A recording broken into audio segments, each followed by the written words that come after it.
Blog Talk Radio. Okay, this your boy Big T from Extreme Sports. Tell you about all our shows right here on Extreme Radio. You can catch us on www.spreaker.com/BIGGTYML72. You can also catch me, your boy Big T, Extreme Sports, featuring your boys King C's, Marvin's Matt, LC, E-Dub. You can also catch my boy J Real for J Real Hip Hop Show, playing all the local artists around the world right here on Spreaker.com. You can also catch my girl Tanya Staley on Political Nation right here on Spreaker.com.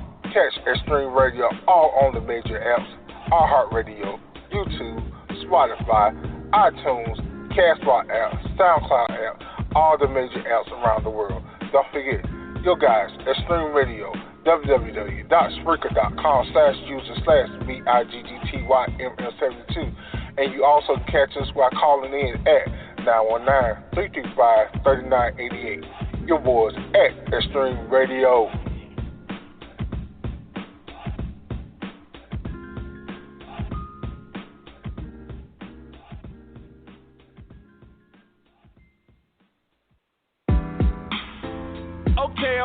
Okay. It's the boy No Diamonds, and you're now tuned in to the greatest show in the world, Extreme Sports, with my man Big T, King C.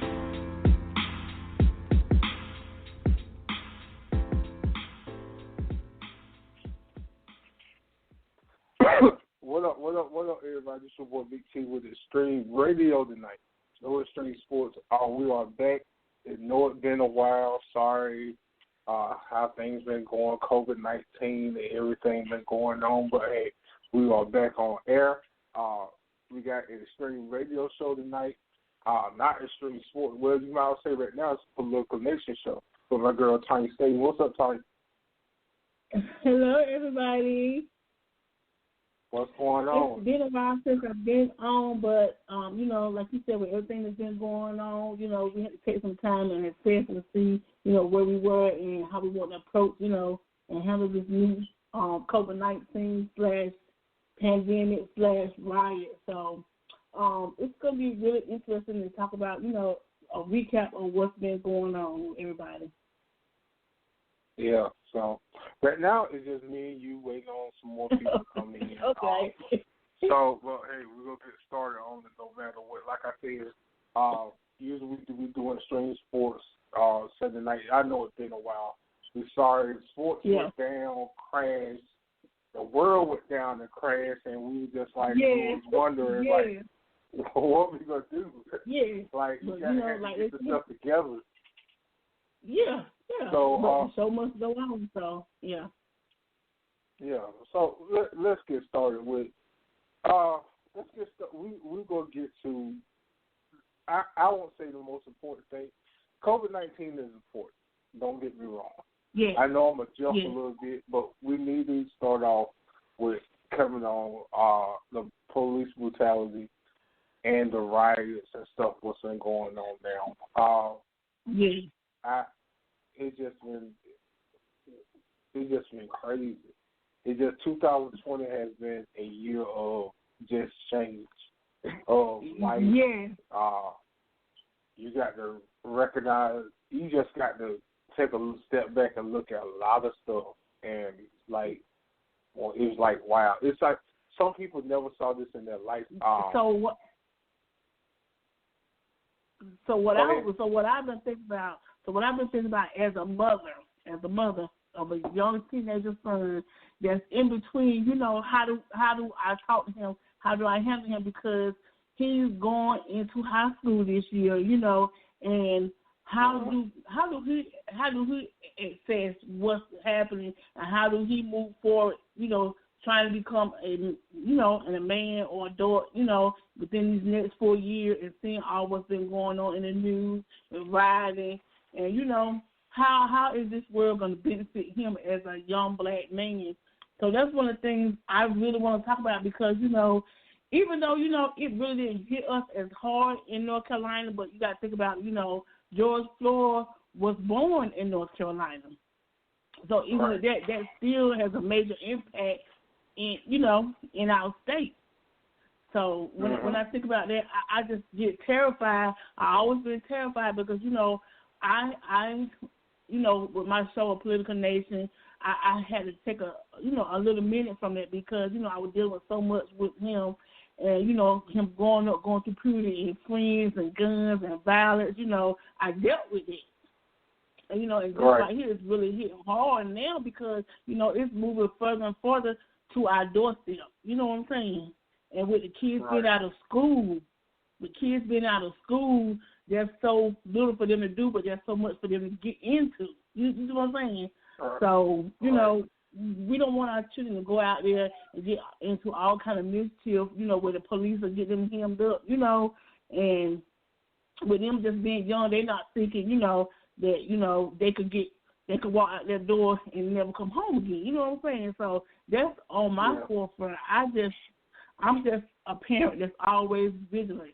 I'm always on guard, even when he's not with me. I know you feel the same way because I often see you posting about your children every 5 minutes. So I know same way I feel about your children, And my question is, why don't they think that we are going to get tired at some point and push back? Right. It ain't even so much as Black Lives Matter. It's the point is, we've been beaten, we've been enslaved, we've been torn, we've been tortured, we've been killed, we've been murdered.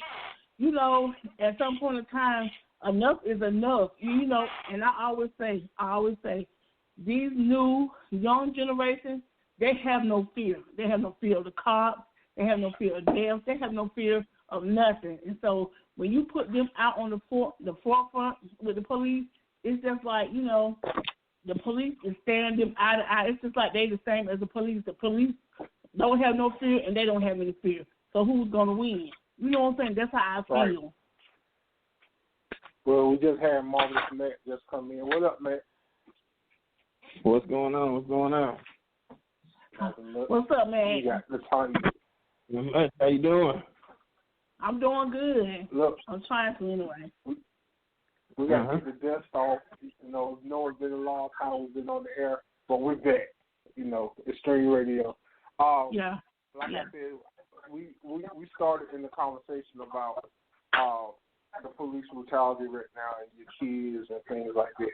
How you feel about what's been going on with police brutality? Well, I feel like it's a dangerous time. I feel like the biggest differences would be when we were growing up, we were told to pray. Right. Just pray about it. It'll be all right. Mm-hmm. And most of us now, and of course I'm just talking about my generation, most of us now, we 35, hit the 40s. Yeah. And we still been praying for the same thing. and so what happens is, I'm going to speak from my personal experience. What has happened is, when I would get frustrated back in the day, I would always go back and start listening to Martin Luther King's speeches and things of that nature. I would always go back and listen to them. Listen, research, and it would calm me down. So now that I'm older, I'm starting to see it was rocking me back to sleep. Yep.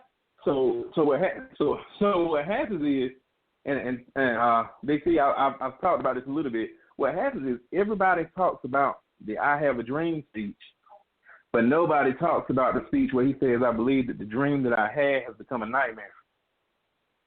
So no one talks about when Martin came to the realization of the things that he'd been praying about, preaching about, protesting, marching. When he came to the realization that things won't work. This way was not working. So now we have Martin getting fed up. Dr. Martin started asking for reparations. Mm-hmm. And all of a sudden he's gone. Mhm. So we've been seeing the different little things on the internet. It has a picture of Martin in the casket, got a picture of Malcolm, and it's basically saying peaceful or by any means necessary. Exactly. In the end, they both got shot and killed. So right. So what's happening? So and we know who did it. You know. So what's happening is I am frustrated. I think everybody is frustrated. But now, you know, people always say woke and things of this nature. But I think that people are waking up. But like you said earlier, young lady, the youth aren't scared anymore. Exactly. Because they're not being told to just go pray. Well, if they are, they're not listening. But the thing about it is, we have to be smart. And the way I say that, I'm talking about us now. I'm not talking about the youth. We have to be smart how we talk and address the youth. Because when we talk down to them, they feel like, oh my God, they're the enemies too. Mm-hmm. Yeah. So we have to talk to them, not at them. And we have to be smart and very intellectual with how we organize and use them. Yeah. Because if not, they're not going to listen to anything. And it's going to become reckless, and we're going to give, you know, the powers that be all the ammunition that they want. Because I feel like it's crazy that our president always talks and addresses quote-unquote thugs. But we're going to forget that we just had all these people protesting with AR-15 assault rifles close to the White House and everything because they didn't want to wear a face mask out in public. Exactly. Right. They're patriots. We're thugs. You know, so I'm frustrated. You know, because when I look at the youth and I see them doing some things that I may disagree with, I understand why they do it. And the difference is with us, and I'm gonna say this, and I'm gonna pass it on. But the difference with us is, black people, we have to learn as black people that we don't discuss all our business out in the open. Right. It's like, you know, it's like a marriage. And when I say that, if I say something that I should not have said, my wife might wait till me and her get one-on-one and say, well, hey, man, maybe you shouldn't have said it like that. And have that conversation with me to check me, but check me in the right way. Exactly. So we have to get to the point where if any of us cut on our social media right now, we'll find a whole lot of people who look like us, talk like us, understand the same struggles, grew up in the same neighborhoods that we grew up in. But the first thing they're saying is they disagree with what's going on. That's right. Now, if you disagree, you know, if you disagree, we have to get to the point where, hey, you might disagree, but we need to talk about that behind closed doors.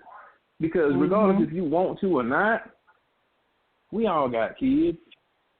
Regardless if you want to or not, you got to pick a side. I really think that that's where we're at right now. You have to pick a side. And that's it. You can try that. Yeah, you can try. Like this, 20 more seconds. You can try, and I just posted this. I had a guy that I've worked with, you know, a Caucasian guy that I've worked with. I considered my friend. Never had any issues out of him. I personally don't think that he's racist. That's just my personal opinion if you ask me. Right. But his perception and my perception is so different that he played a bunch of clips on social media with Morgan Freeman saying that racism is not as bad as you think it is. You got to just stop talking about it. And, you know, Morgan Freeman said this. This is a clip. It's on. Well, I just looked at it. I didn't even say anything. Morgan Freeman said that, and there was a few other prominent black actors were saying, hey, I made it. You can too. But we're going to act just like, and so that I just posted on Facebook a little I'm sick and tired of people pretending that racism isn't real. I said, now, what you want me to do is, if I don't talk about it, it doesn't exist. I said, if I use that logic, if I use that same logic, I walk outside, there's a man, and he pulls a gun and he got it up to my head. If I close my eyes, if I use that same logic now, if I close my eyes, that means that man standing there with that gun doesn't exist. And then at the same time, he blowing your head off. Okay, come on. Because he's still there. So we can act like we don't see it, but I would just like to see us organize and then discuss our dirty laundry off of social media, off of different platforms, and organize it that way and truly stand on a unified front. Because we have to. You know, I agree with you so much because, you know, I have a friend, Betty Jean, you know, I always call her my sister. You know, she's white, you know, and she was married to a black guy, had black kids. You know, I got my business, and her kids used to come to my center. And, you know, one of my friends always used to try to turn me against her, you know, because they were like, black people should sit with black people, white people should sit with white people. You know, I never really wanted to go down that road because, you know, she was always so kind. You know, she gave me business when, you know, other people wouldn't give me, you know, put their kids in my center at the time. You know, she gave me all her kids, you know, because she had a bunch of them. And, you know, I felt torn because, you know, like you said, I had to pick a side. You know, I had to pick a side, and I didn't want to be in the middle. I didn't want to be in the middle saying, hey, you know, I need your business. But because you white, you know, I can't deal with you.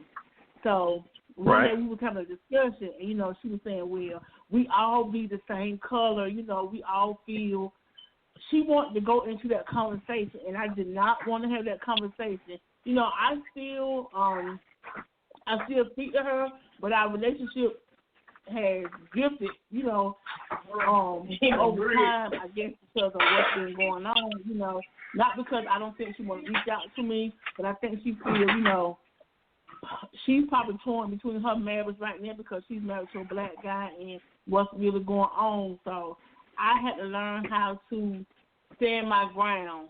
You know, I had to learn how to stand my ground because at the end of the day, you know, I still am a black mother with a black child that, you know, and my black child is going to go through something totally different than hers. If she leave her black husband and go back to her white family, my son is going to go through something different than her children. You know, even though they mix, they're going to still be living with their white family. You see what I'm saying? That's right. So, you know, I never disrespect her. She never disrespect me. I think, you know, we just kind of let things just go because of, you know, of the time. You know? Yeah. So, it's not to say that I hate white people. I mean, I just feel like, you know, we are going through this right here, and she's not going to never understand our struggle, even though she was married to a black guy. She's never going to get stopped by the police. Her children never going to get harassed, you know, so, yeah. Well, we have had Mr. Barry White just come in, also known as King C. What's up, C? Hi, C. What's going on? All right. Are we in the building? So, and I'm going to get on you, too, because I was on Facebook Live waiting for you to come on. And, you know, I'm like, okay. So he just got me. What happened? You left me the other day. You left me the other day when you supposed to came on live with me. Yes, I'm going to call you out. No, I was looking for your live. I ain't seen no live. I was dying to go live. I was dying to go live. I had a lot to say at that point. I know you did. I was on live. I said, okay, where is Reggie? I kept calling you out. So, yeah, but it's all good. We'll go back up there because, you know, we got to keep this conversation going. So.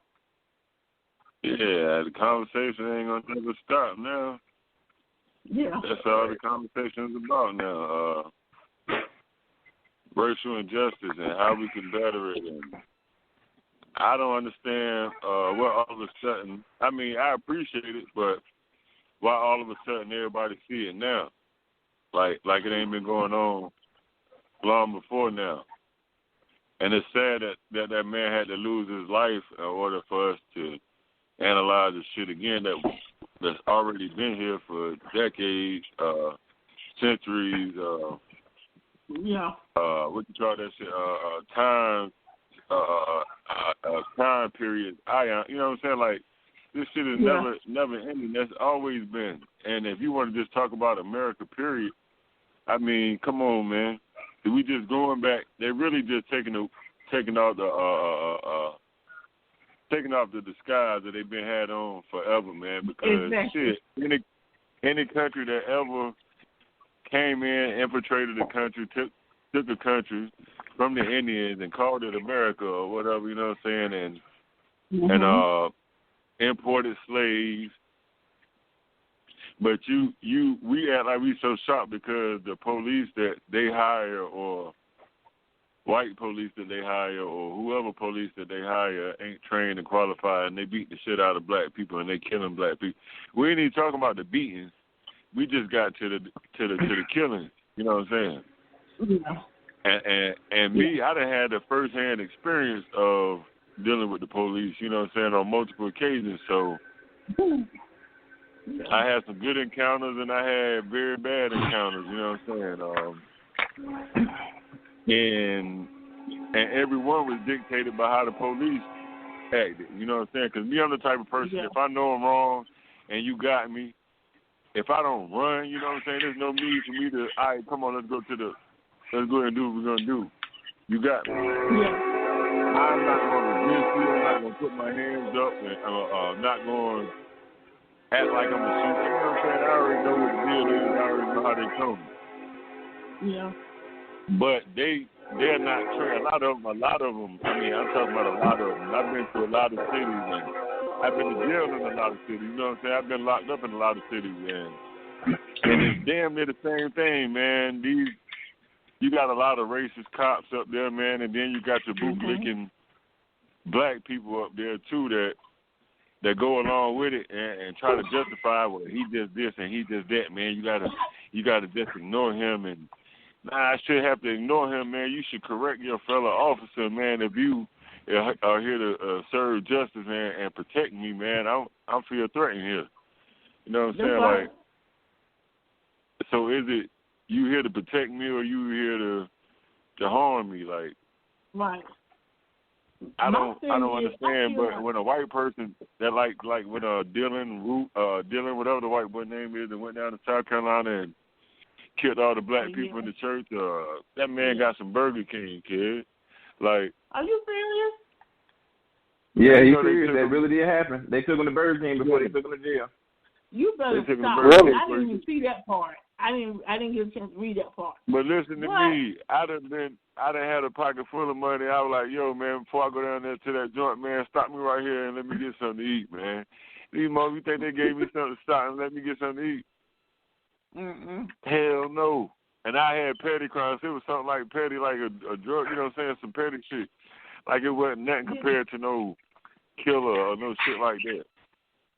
So it ain't, you can't, I mean, people are tired. I didn't know what it was going to take to get us to this point where we standing up and we fighting back now, because the shit been going on forever. Yeah, that's it's been right. going on forever, man. You know, we've been talking about injustice since the 60s. We've been talking about injustice, police, prison reform since the 60s. 60s, 70s, 80s, 90s, and 2000. That's been better over what? Almost 50 years. Almost 50 some odd years, you know. So we are we going to be...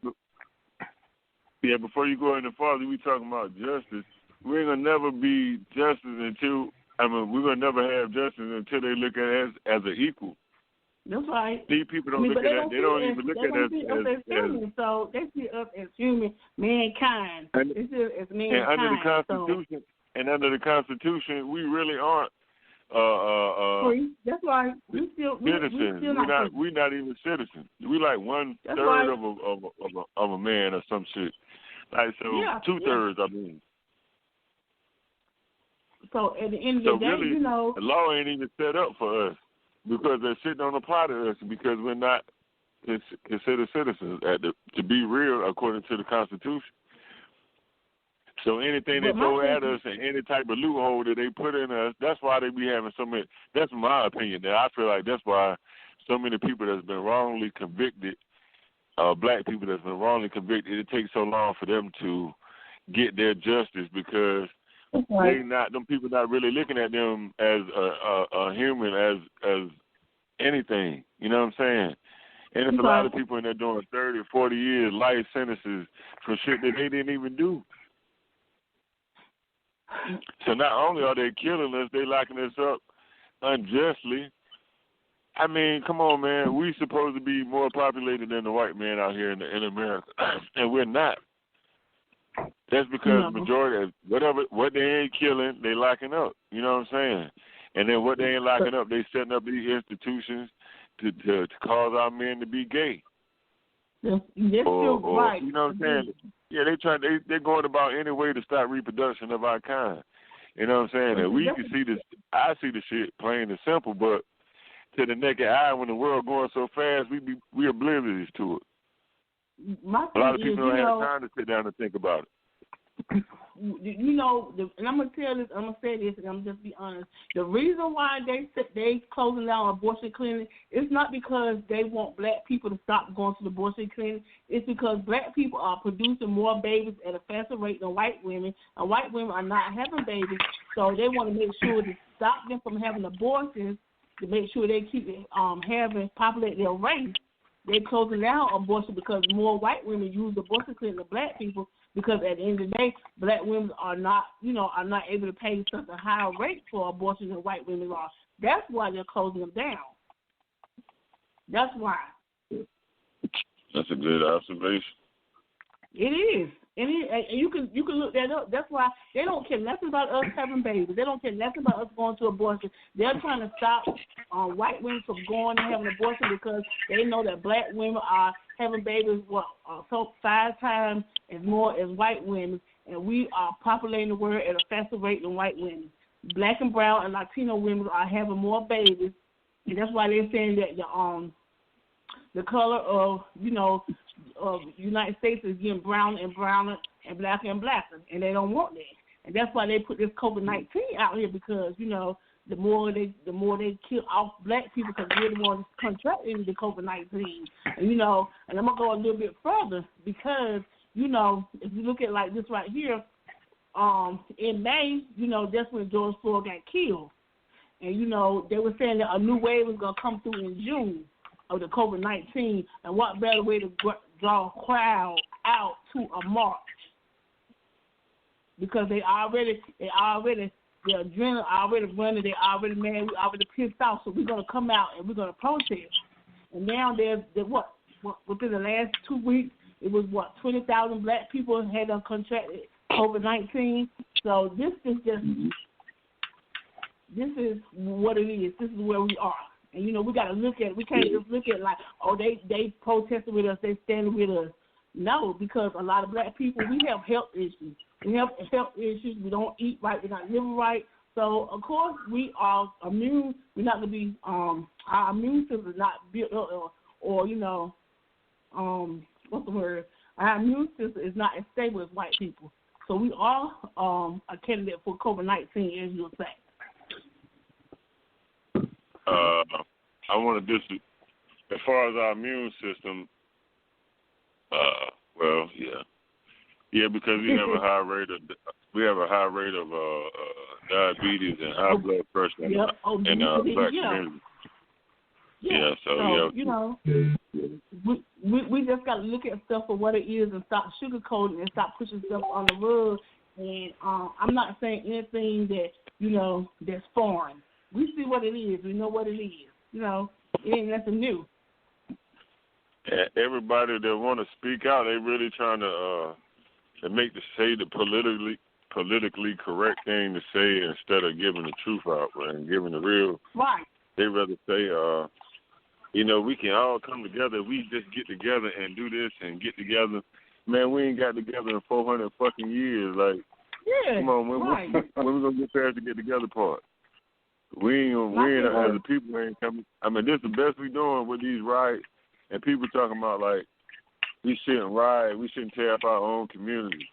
Okay, first of all, like, this, even though we stay here, this is not our fucking community, man. We don't own no land that these apartments own that we stay in, or houses that we rent, or if we do rent, I mean, some of us, we got our own land and house, but that's just it. It's still not outside that community. We don't own no grocery stores down the street, and then we got a few black-owned businesses, but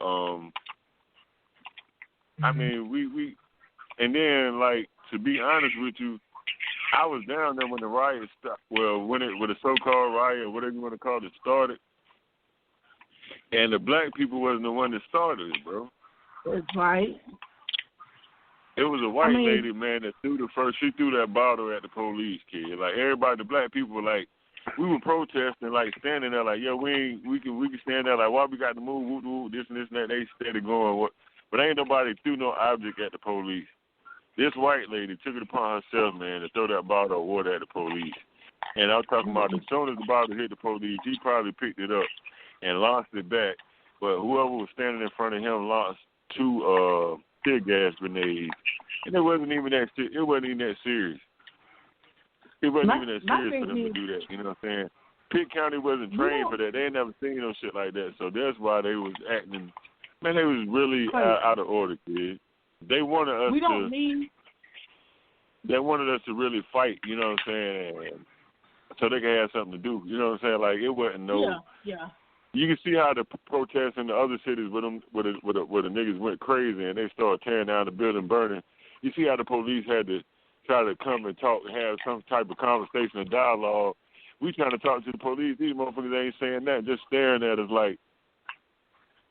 Do something. And then the next thing you know, another group come in here and they just chill down. Yeah, all this. Come on, man, you goofy, yo. Just have a conversation. We trying to ask you, like, how do you feel about the situation? Like, do you feel like that was justifiable? And they couldn't even answer a question like that. So you ain't for the people then, man. It ain't like, if you don't want to have no opinion on that situation and you don't want to speak on it, say that then, instead of just staring there waiting for confrontation. And that's all they were doing. My thing is, we don't need their help to come and tear down our place. We don't need, matter of fact, they're not even tearing down our place, like you said, because this stuff belongs to them. We are only vacating this stuff because, like you said, we don't own anything, you know, and even if we do pay for something, like we buy a house, if you don't pay the taxes on your house, what's going to happen? They're going to come in and take your house. So at the end of the day, you still, my thing is, why are we paying taxes on something that we paid for? If we paid for, what does the taxes contribute to? Are you going to come in and fix something if it get broke from our taxes? That's No. the trick of the So government we don't, to keep getting money out of you. So even though you buy something, you never really own it. Like, you got a car that you paid for, but every year you got to pay taxes on that car. What the fuck you paying taxes for a car that you fully paid for? You already added the taxes one time. You got to keep paying it every year. My thing is, again, so if we paying taxes on this and whatever, when something goes wrong with it, after we pay for it and we paying taxes on it, are you going to come and help fix this? Are you going to come and help make sure, you know, we're going to be able to get from point A to B if we cannot use our car that we paid for? No. So, again, I said, like you said, we don't own anything even after we bought and paid for it, you know, and we get a deed to it. It still does not belong to us because if we don't pay for it, we don't pay our taxes. They can take your house, you know, they can garnish your paycheck, they can take your tag. So, again, you know, your land. Like you said, we George Floyd, that's a tongue twister saying that, George Floyd. That was just a stepping stone, but black people are out there fighting for so much more than just George Floyd. We have a long list of things while people are out there protesting. But at the end of the day, I think that, you know, we arrived at this place because of the situation that's been going on so long. So that's why we're here at this time.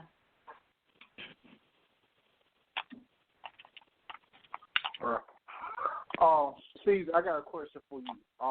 The young lady that got arrested, the white lady, Was she the one that threw the bottle? I don't know, bro. I couldn't even recognize. I just seen her do it, but I don't know who it was. You know what I'm saying? Like, I don't really know too many white people like that. You know what I'm saying? It was a bunch of people out there, kid, and I don't know who. I mean, I couldn't. If I see the lady today face to face, I couldn't tell you who she was, but I just know it was a white lady. You know what I'm saying? Because I had a conversation with her. You know what I'm saying? Yeah. The reason why I asked, we had a conversation like. Go ahead. Yeah, go ahead. The reason why I was saying she was looking at.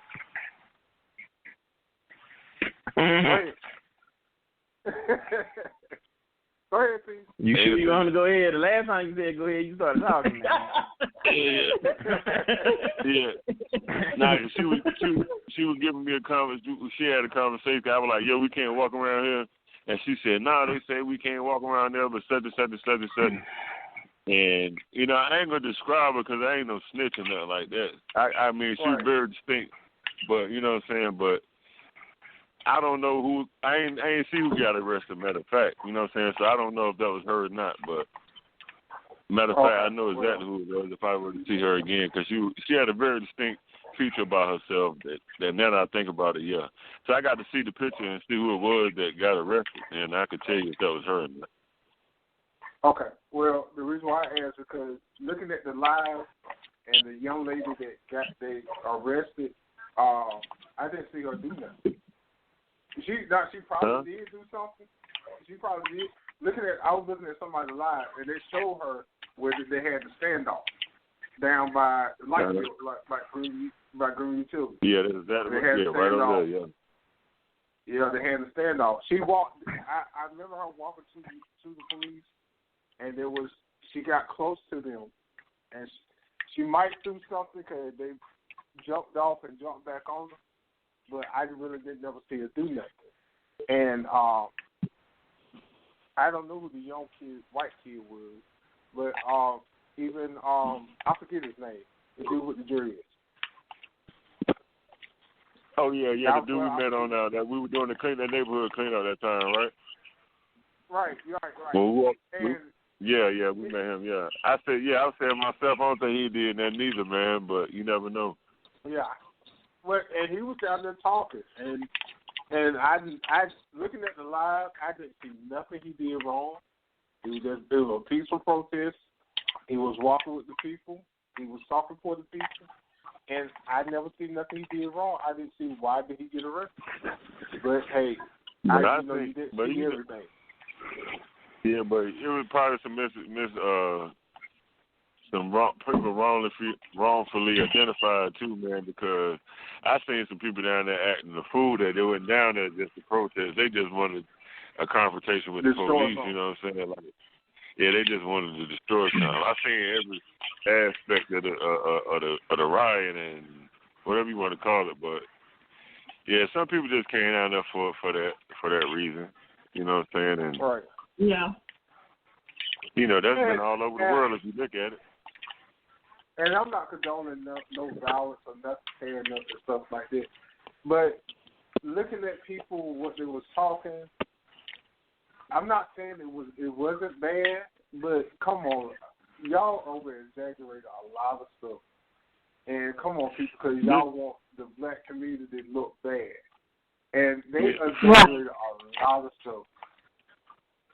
Okay, why the hell we care about how we look to a motherfucker that don't give a fuck about us instead of killing us, instead of beating us? Why the fuck we caring about that? Right. We making the black people look bad. They don't care how we look. You know what I'm saying? You see what? Right. And then we ain't doing nothing but using the fucking tactics that they use. What the fuck you think the Klan was? What do you think the Boston Tea Party was? On the police force, right on the police force. Do you research on the Boston Tea Party? When they want to change, they set it off. They rioted until they got a change. You know what I'm saying? Why? That's because they knew talking wasn't gonna do it. Yeah, and they looked at us martyrs now. But you know what? We forget about the 70s. We forget about the 70s when all the white people was out there protesting at war and how they made a mockery and were out there, you know, white people basically started, you know, marching and protesting. And, you know, and we think that because, you know, we follow their lead, you know, it's going to bring about the change that brought about with them. But, you know, like Matthew said, we got to go about this a whole different direction, because what helped them is not going to benefit us. It's not going to benefit us the way we think it is. Yeah, I understand that too to a certain degree now, but I mean, I know by any means necessary, if we go out there, I know we are reckoned, we are forced to be reckoned with, but at the same time, like you said, they are the author of confusion. They are the author of, you know, killing. We learn everything we learn from them because, like you said, they're the one who brought us over here. They enslaved us, they beat us, they raped us. You know, everything we learned basically came from them, because at the end of the day, when they brought us over here, they was our mother and father, because we didn't know this land. We didn't know this land when we came here.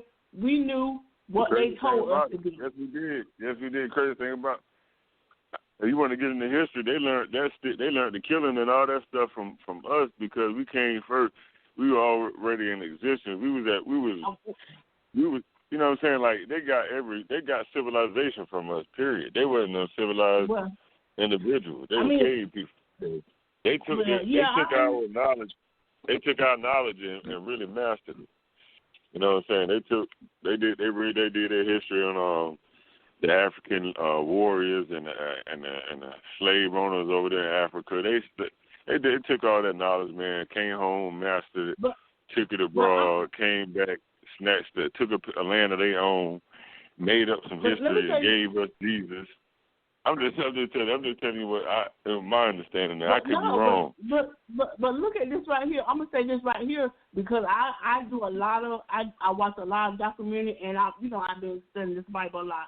So because even with that, we're gonna go a little bit further with that. You know, people think that we really come from Africa, but if you really think about it, when people say Jesus was white, he was never white. I don't understand why they keep saying this man was white, because if you look in history in the Bible, it tells you what color he is and where he's from. He was a dark-skinned Middle Eastern man.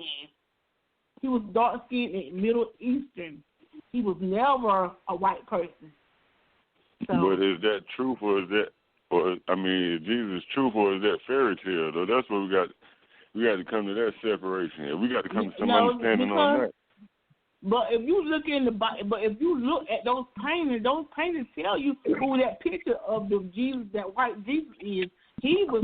His name is No. I need some proof outside the Bible. We're going off the subject a little bit, but at the end of the day, we are still a one people, and we're really, the original people. So if you want to be direct, be frank about it.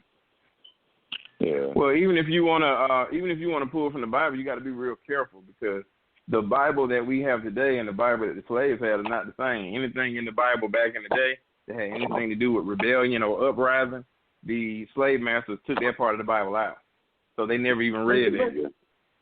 But see, the thing about that, even with the Bible, the white man used the Bible to keep black people in line. And then I'm going to go a little bit further. In the church, once the people in church got a hold of the Bible, that same Bible that white people use to keep us in line, black people in church, the pastors, and all of them use the same Bible to keep us conditioned to the same, to keep us conditioned the same way white people use it. Yeah, but you also got to look at it from this. This point. The Bible is used to keep us black people in line, the way they use it. But if you got to preach the whole Bible, not just certain points. People pick and choose, cherry pick what they want to speak on. So that's what I'm just saying. So we got to be, like you said, we got to be careful, because people, they just cherry pick. They don't teach the whole Bible. They pick and choose what they want to make it apply to us. But I feel like we should find a solution outside of the Bible, because we've been waiting on Jesus to save us for like a whole lot of years right now. And like you said, the people tired, man, and I feel like it's got to be a solution outside, because if if we saying that God is the dictator of life, I mean, Jesus is the dictator, whatever, you know what I'm saying, and it's pre-written, then I think we as a people are fucked up. Then I think He don't like us.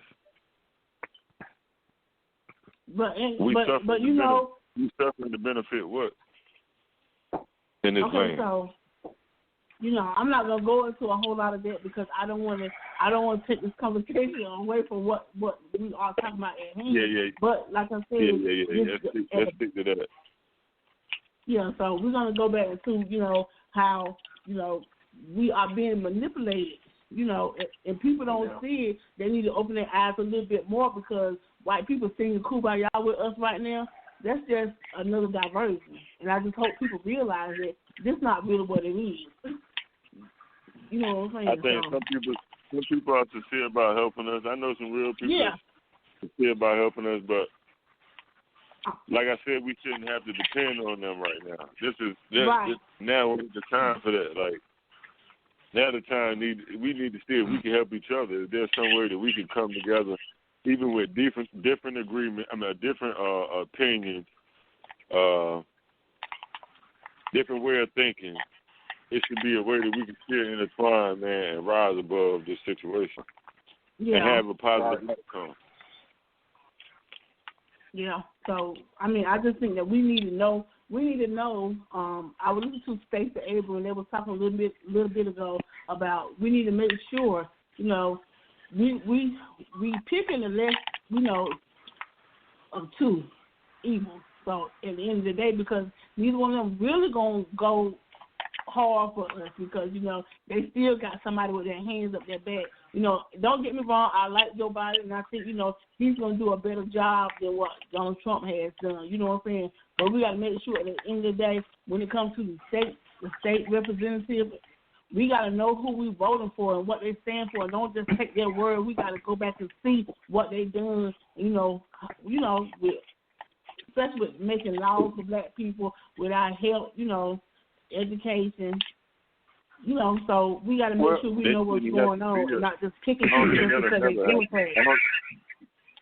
I don't never think we'll have a president that just pass a law just for certain black people. You know what I'm saying? Like, we just need to get it to the point where all laws are the same for everybody. You know what I'm saying? Not this white person going to jail and getting 3 to 8 months, and then the same black person go to jail for the same crime to get 5 to 8 years. Right. You know what I'm saying? We just need to get to that point at least. Well, we still got a lot to talk about. Put us on equal playing field. That's it. Yeah, we still got a lot to talk about, so we're gonna have a lot of discussions to talk about police brutality in the black community. But we got 11 more minutes. I really want to talk about how y'all feel about what Trump did before we get off. Throwing the tear gas in the people's face on American soil. To me, we talk about who could be for us and stuff. He has been proven he's not for us and stuff like that. How do y'all feel about what he did? Well, I like to go first. I basically think that Donald Trump has not only showed us who he was then, but he's been showing us who he was before. Even in the 70s. So when he used that tactic, and then he went up to the church and held the Bible upside down on a black church.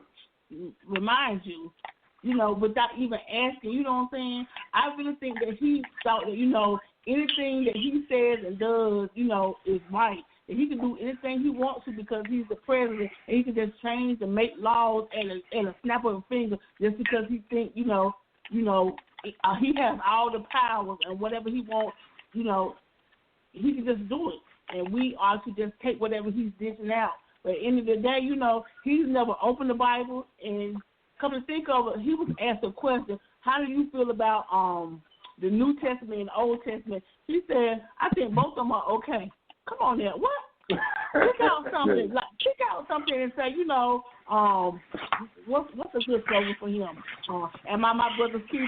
Or, you know, love thy neighbor? He don't even understand that. He don't even understand that.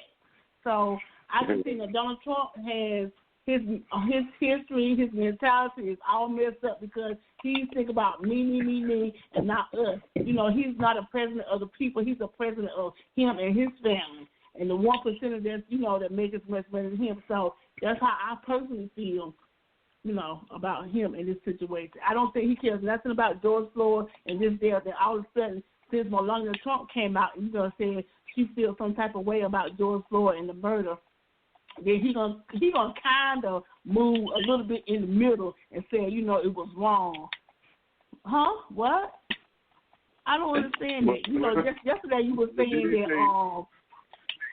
Yesterday you said you were going to send out the full military to stop the people, and then you say it's kind of wrong. Which one is it? Pick a side. But I forgot. He's Donald Trump, and he never went through history class. So. Did he say something about unemployment and George was looking down here smiling? Yes. Yeah. He said the news was good. What? Who does the first is a good day for everybody, a good day for him. This man dead, kid. I said, yeah, I know. I thought I heard it wrong. I thought I was tripping. No. That man crazy, though.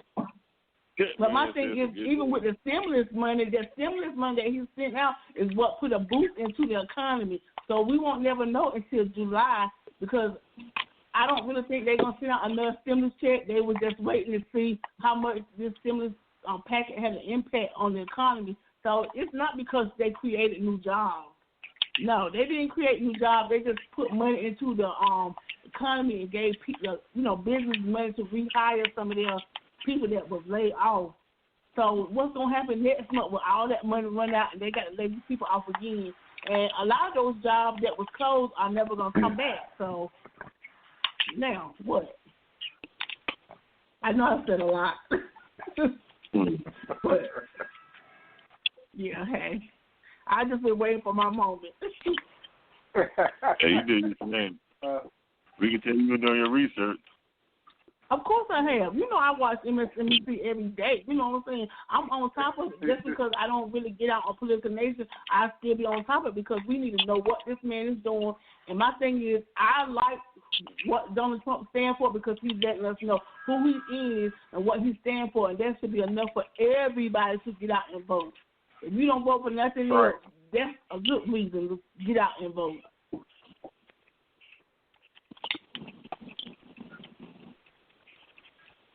Man, so I'm going to ask somebody else on the floor because I don't say too much. Well, I mean, man, it's a lot of different avenues. First of all, I'm just going to touch real quick. I know we don't have much time. The biblical aspect of it. I know that's another thing within itself. But people, you know, we read the Bible and we do everything, but we forget about faith without works. It's dead. Yeah. So basically, you can have all the faith in the world, and if you expecting it to just fall in your lap, it's not going to happen. We expect, at times, I think that we get lullabied to sleep, and we expect one day for white people to wake up and say, you know what, I'm tired of taking advantage of you. And they're not going to do that. Yeah, that's true. That's true. You know, so, but the biggest thing that we can do, of course, voting is important. I vote. I don't believe in the act itself. I just know that Martin and so many people marched forward and did things, so I do it. Yeah. I don't believe in it. I feel at the end of the day, they're going to put in there who they want to have in there, but I do it because I don't, you know, I do it in their honor. Mm-hmm. And lastly, until we pool our resources and don't buy, because black people are predominantly the only race who is okay with being mistreated and talked down to and disrespected and still spend their money with everybody but black people. So until That's we right. can, the single biggest thing we can do to get rid of all this racism is not spend our money with the racists. Well, yeah. Why are we so upset? But all we have to do is, you know, people not gonna like me for saying this. All we're gonna have to do is stay out of their stores. Stay out of. I'm not talking about just white people. I'm talking about any race of people. Stay out of these little small gas stations and all of that stuff. You know, we can get on that later, but stay out of those places and spend money with our people. That's right. And That's then right. they will at least pretend to be okay with you. They don't even have to pretend. They can go in there and talk to you. Yeah, that's right.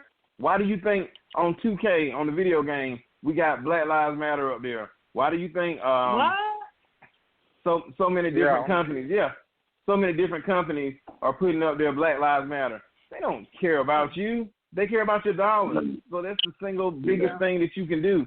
If you want to get respect, let them know, hey, you can't talk to me this kind of way. And I still, support you.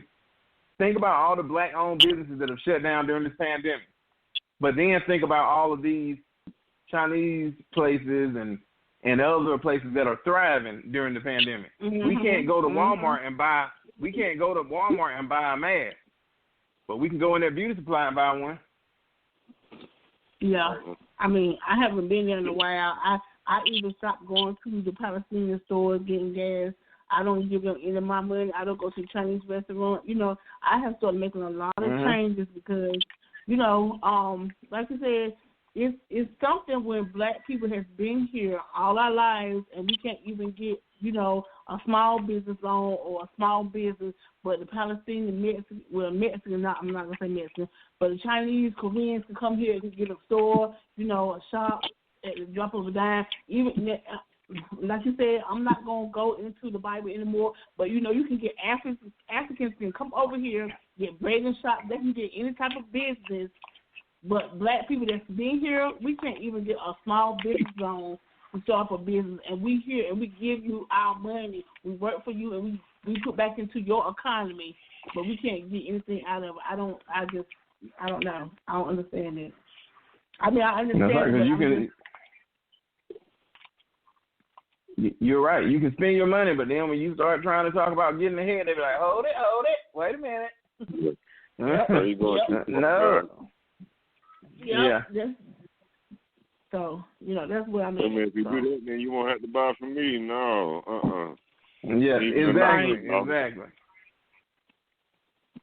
So I just been mindful of that. I stopped giving in my business. I just don't go in there. I don't go to these nail shops. I don't go to the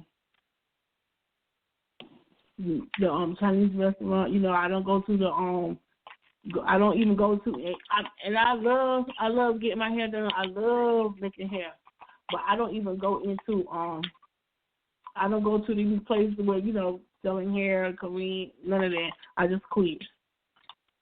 Oh God, my son calling me. So that's why you wear a do-rag around the time. Yep. Yeah, but see, I've been wearing this do-rag. But look, y'all, I'm gonna have to hang up because my son calling me and I'm trying to get him stable right this minute. But I definitely want to go back on because I hope we get a chance to come back on so we can continue the conversation because we'll do another show next week. Okay. All right. Yeah, we'll do another show next Sunday. Same show. Okay, that sounds good. All right, you take care now. Okay, all right. See y'all later. All right. Bye. All right, because I probably got 5 more minutes. I'm gonna be off the air. But me and Matt got a little conversation on Facebook today. I want to get on that real quick before we get on. So, all right, Mr. Daniel Snyder, and like I said, I already knew that they are him, Trump. Jerry Jones, Robert Kraft, all them best buddies, best friends and stuff like that. And I seen that, you're right, I seen people say this. He donated $1 million to Trump campaign. And I seen many people say this like, no, I'm not a Redskin fan no more and I'm just not even supported Trump and stuff like that. Let me make it clear. I've been a Redskin fan since 1982. Before Trump was thought about, Daniel Snyder, he was thought about, Jared Cook was on the team.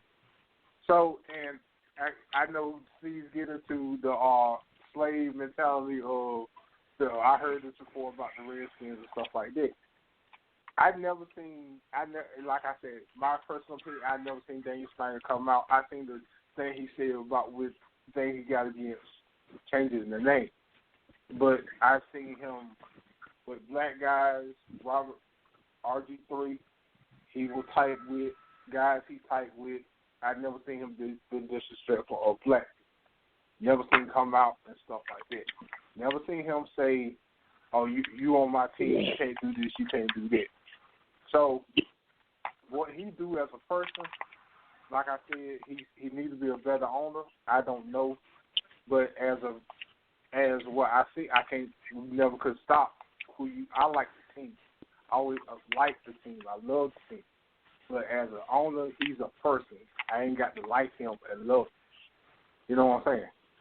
I just feel I've never seen him do nothing, come out outrageous and say, like, I'm going to throw shade right now.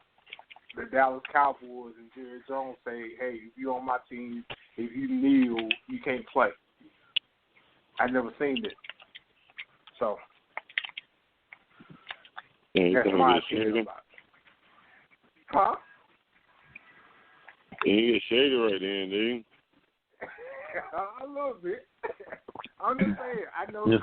I know they best friends and buddies and play golf together and stuff like that. Hey, they got money, but like I said, I never seen it.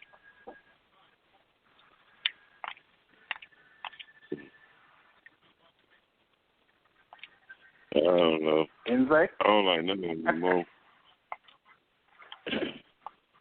I don't like no football team right now until they show me they stand for the Black Lives Matter movement. There you go. That's that part I'm talking about as far as picking a side. Yeah. Right. But I right now, now, I can throw my Dallas Cowboy uniform away. You throw that shirt you had on the other day? You throw it away? Yeah, I throw it away, man. At least put it in the car. All right. If you burn, I ain't gonna throw mine away. I sell my stuff. Yeah. If you burn, I ain't gonna throw it away. If you burn a Dallas Cowboy shirt, I'll burn a Redskin hat. Let's get it. That thing won't even catch on fire. Yeah, you been waiting on the Redskins to catch on fire for 20 years, so you know they ain't gonna catch on fire. But and then real quick, what y'all feel about Drew Brees situation? I think Drew don't get it. He said how he been feeling. Right. And yeah, just because he might sincerely, if he do feel like, you know what I'm saying, he sincerely made an apology or whatever, he had to analyze that situation. Like, I hope it ain't because, well, I don't give a damn about him no way, because he ain't no damn, you know what I'm saying, he ain't no cowboy, but, like I said, it might have been a PR situation when they were like, yo, man, you got to straighten your face, and or it could have been a situation where he really felt sincere about the mistake he made. You know what I'm saying? I can't judge the man. I don't know. I ain't judging him either. But he knew he was gonna be out there next year. But whenever they start playing, saying, "Why won't they block for me?" That's why he apologized. And then those boys came at him. Those boys, they didn't stop. They came at him left and right. Did. When Aaron Rodgers come at you, like everybody came at him. Even Baby Brown. Yeah. So Baby Brown talking trash. I don't care what you say. Well, he went hard in the paint on that. That's the one thing he's kicking your boy Mike tail in. He beating Mike in that. Mike would shut up and dribble. I don't care what you say. That was Mr. Mike. Mike just set up $100 million for the call. Now we ain't finna do that. Now we ain't finna do that to Mike. Okay, well, he just did that. He made sure he could secure the bag first. He just did that. Okay. What he do when Craig Hodges? What he do when Craig Hodges asked him to protest? I don't got nothing to do with it. I didn't see that. Man. I didn't see all that. Yes, you did.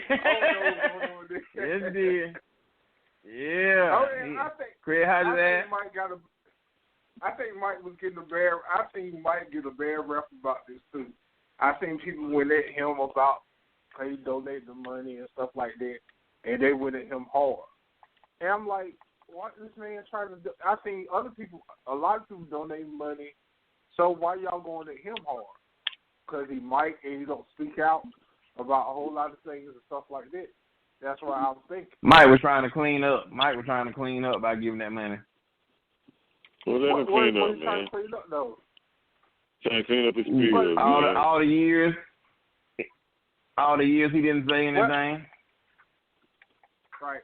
Well, and we still got to talk about the last thing. I know we still got a lot. We got. They could have kept right on being silent. It wouldn't have been nothing new. Yeah. The man did it from his heart. Don't hate on Mike.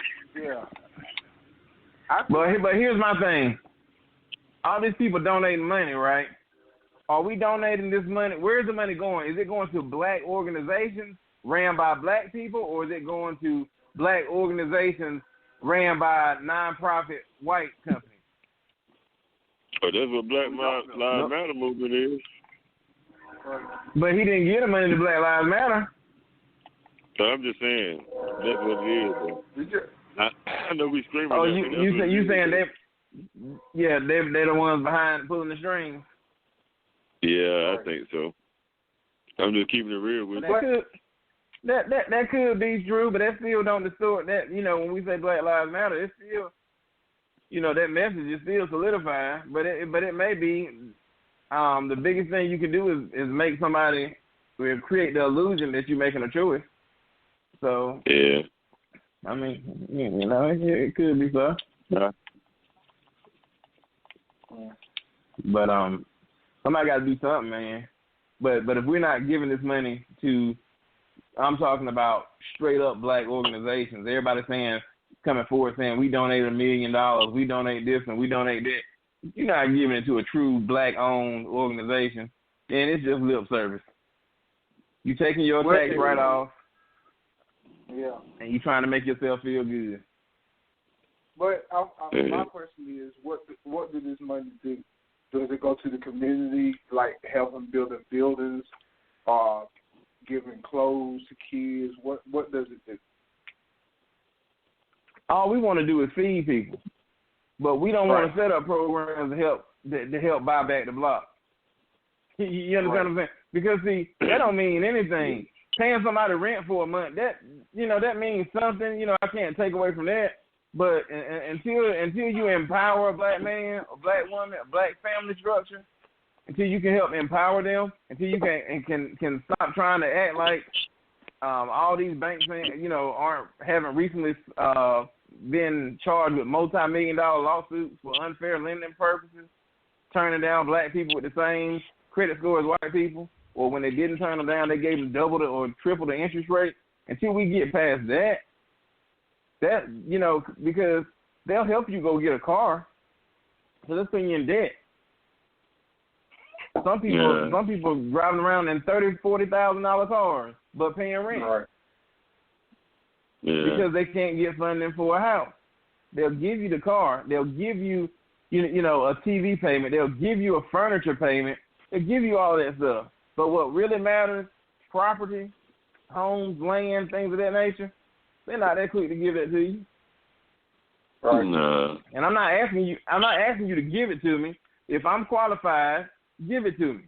If I'm not, don't. But don't base it off of my color. Did y'all hear about what happened to, I think it's Black Youngster? Now what happened? You hear me? This it was posted on the 5th. He was down here in Atlanta. He saw a Mercedes he wanted to buy. It was a Mercedes or a BMW. He wanted it. He went into Wells Fargo. He said he's used to going to pay cash, so he went in there. He told them he needed $200,000. He a millionaire. The bank manager called the cops. When he came outside, when he was walking to go get in his car, the police came, pulled guns on him, handcuffed him, put him down and everything. And he was asking what happened. And this is all because the white bank man could not understand why a black man could walk in that bank and take out $200,000 cash. Hey. So, damn. and I saw the yeah, they already got the video up and stuff. I'm surprised it probably be on the news at any time. But I watched the video today. Yeah, so apparently going to the bank and making a withdrawal can end your life, because as soon as he came out of the bank, they had guns drawn on him. He didn't go rob the bank. He went in there and took his own money out of the bank. But the manager felt threatened, felt that something was suspicious about a young black man taking $200,000 out of the bank. And he had his money. Yeah, of his money. All right. He was like, yes, I got it. I'm a millionaire. Well, that's why I can understand why them young folks out there tearing stuff up. Right. And that's old, right? I was thinking about saying, yeah. Say what now? That happened a while ago. Oh, I don't know. That's what I was saying. I don't know for sure. I just watched it today, and it had a post date of the 5th. But I don't know. It could have happened a while back. Hey, I think that happened like a few. I think they happened, unless it happened to them twice. Cause they had stopped them outside. We had a backpack on, or a brown backpack, or something like that. Oh, I don't know if it was a brown backpack, but he had money in it. He had money in the bag. Yeah, that's the first time I seen. Like, that's the first time I heard about it. And he okay. They stopped him outside in a Lamborghini or something like that. I don't know. I just saw him sitting on the side of the road. Yeah. They be having a lot of issues too, man. But it's just, it's stereotypical that we shouldn't have that much money, and it's so much. Yeah, but he do wrong to get it. Yeah, I know. It's so much shit we face in America, man. It's like it's an uphill battle each way you go. And it shouldn't be that way, but that's what it is. We can't change that fact. Mm-hmm. That's how it's been, like, that's why we gotta, only way we can do it, we start building a black community, like we buy the property, buy the land, build black businesses in that community. Then watch how they come out there and destroy that black, like they did Black Wall Street, like they did, you know what I'm saying, right. like they did Rosewood. You know what I'm saying? Mm-hmm. Like anything that we separate and we build our own, they'll come and destroy it. But that's the only way we're going to empower ourselves. Like they're trying to do with Detroit with the water. Come on now, they still ain't fixed their water. in Flint, exactly, man. Come on, now that's been about 2-3 years, ain't it? If not longer. If not longer. Damn, man. That's ridiculous, man. Man. We ain't got no, to be honest with you, kid, it's really, they really don't give a damn about us, for real. I mean, it's evident throughout history. They ain't wake up one day and just change. Yeah, everybody thought Mike was crazy when he said, all I got to say is they don't really care about us.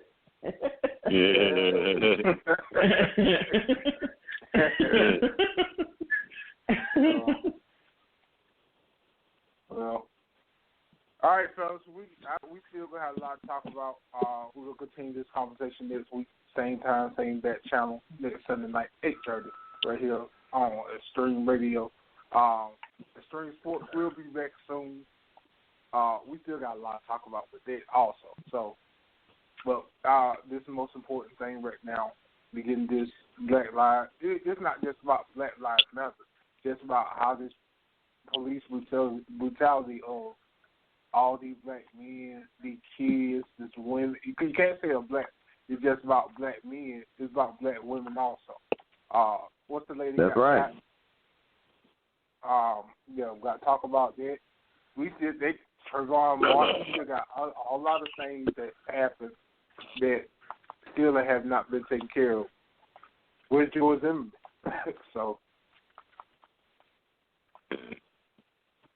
So next week, same bat time, same bat channel. All righty. All right. All right, peace. Thank you for choosing Extreme Radio, and we'll catch you next week.